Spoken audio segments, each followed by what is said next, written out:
குரு பகவான் உங்கள் ஜாதகத்தில் எப்படி இருந்தாலும் உங்களுக்கு என்ன விஷயங்கள் தேவையோ, என்ன விஷயங்கள் அந்த நேரத்துக்கு வேணுமோ, எந்த நேரத்தில் என்ன செல்வாக்கு உங்களுக்கு தேவையோ, அதையெல்லாம் நிச்சயமா குரு பகவான் குடுப்பார். அதுல எந்த மாற்றமும் இல்ல. அப்ப குரு பகவானுடைய நெகட்டிவிட்டியும் கன்ஃபார்ம்டா குறையும். குரு பகவான் வந்து ஒரு ஜாதகத்துல எவ்வளவு நல்லவரோ, அதே அளவுக்கு நெறைய கெட்ட விஷயங்களுக்கும் அவர்தான் காரகம். நம்மள வந்து கொழுப்பு குடுத்து, இதை அடைப்ப குடுத்து, இப்படி நெறைய விஷயங்கள் இருக்கு. அதெல்லாம் வந்து ஆம் பின்னாடி வரக்கூடிய ஒரு சீரிஸ்லாம் உங்களுக்கு சொல்றேன். ஸோ அதனால பொதுவா குரு தான் பெரும் பணம், குரு தான் நல்ல ஃபினான்ஸ்க்கு காரகம், பெரும் பணத்துக்கு காரகம், தனக்காரகன், குழந்தைகளுக்கு காரகம், பௌத்திரக்காரகன் இப்படிலாம் நெறைய இருந்தாலும், குருவால கெடுறவங்களும் நெறைய பேர் இருக்காங்க. குரு திசையால நெறைய மாட்டிக்கிறவங்களும் இருக்காங்க. ஆதிபத்திய ரீதியான அசுபர் அப்படி இப்படி இருந்தாலும் கூட, பொதுவா குரு எந்த ஒரு கிரகமுமே முழு நன்மையும் கிடையாது, முழு தீயவரும் கிடையாது. எல்லாமே கலந்தது தான் வாழ்க்கை. ஸோ அப்போ வந்து அந்த ஜோதிடத்துல அவர் எந்த இடத்துல இருந்தாலும், அவரோட நன்மைகளை அதிகப்படுத்திக்கிறதுக்கு நான் சொன்ன அந்த பரிகாரங்களையும், அதே போல தீமைகளை குறைக்கிறதுக்கும் அந்த பரிகாரங்களை பயன்படுத்துங்க.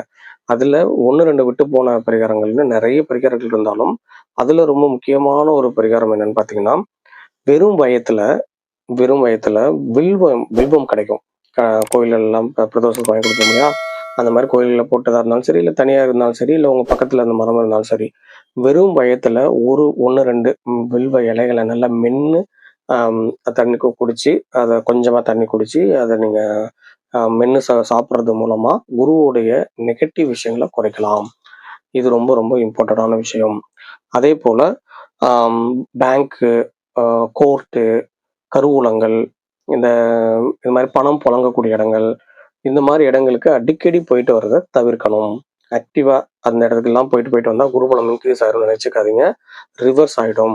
ஸோ அதனால அதிகமாக அக்கௌண்ட்ஸ் வச்சுக்கிறது, பேங்க் டிரான்சாக்ஷன் ஓவரா பண்றது, பணத்தை போடுறது எடுக்கிறது, ட்ரான்ஸ்ஃபர் பண்றது, மறுபடியும் வாங்குறது, அப்படியே அக்கௌண்ட் நிறைஞ்சிருக்கிற மாதிரி காமிச்சிக்கணும்னு நினைச்சிட்டு நிறைய டிரான்சாக்ஷன் பண்றது, இல்லை அங்கே அடிக்கடி நிறைய அக்கௌண்ட்ஸ் வச்சு இந்த அக்கௌண்ட் அந்த ட்ரான்ஸ்ஃபர் அதுக்கு இப்படி இப்படி மாத்திட்டு இருக்கிறது, இது மாதிரி நிறைய தேவையில்லாத இந்த மாதிரி விஷயங்கள் அதிகமாக பயன்படுத்தினா குருவுடைய மற்ற காரகங்கள் உங்களை வந்து குறைஞ்சிரும். ஸோ அதனால முடிஞ்ச அளவுக்கு இந்த மாதிரி கோர்ட்டு, கருவூலங்கள், முக்கியமா நீதிமன்றங்கள், இந்த மாதிரி இடங்களுக்கு போறத தயவு செஞ்சு தவிர்த்துக்கிறது வந்து இந்த குருவுடைய இயக்கத்தை வந்து உங்களுக்கு அதிகப்படுத்தும். அப்பதான் ஒரு இதயம் நல்லா பலமா இருக்கும். இதயம் பலமா இருந்தாதான் உங்களால செயல் வந்து நல்லா ஸ்ட்ராங்கா செய்ய முடியும். எதுக்கும் ஒரு தன்னம்பிக்கை, தைரியம் எல்லாமே இருக்கும். இந்த புதன் இதயம் பம்பிங் கம்மியா இருக்கிறவங்க தான் பாத்தீங்கன்னா குறுகி இருப்பாங்க, ஒரு குற்ற உணர்வு இருக்கும், தாழ்வு மனப்பான்மை இருக்கும், ஒரு தன்னம்பிக்கை குறைஞ்சிருக்கும். அவங்களெல்லாம் பார்த்தா பெரும்படம் வராது இல்லையா?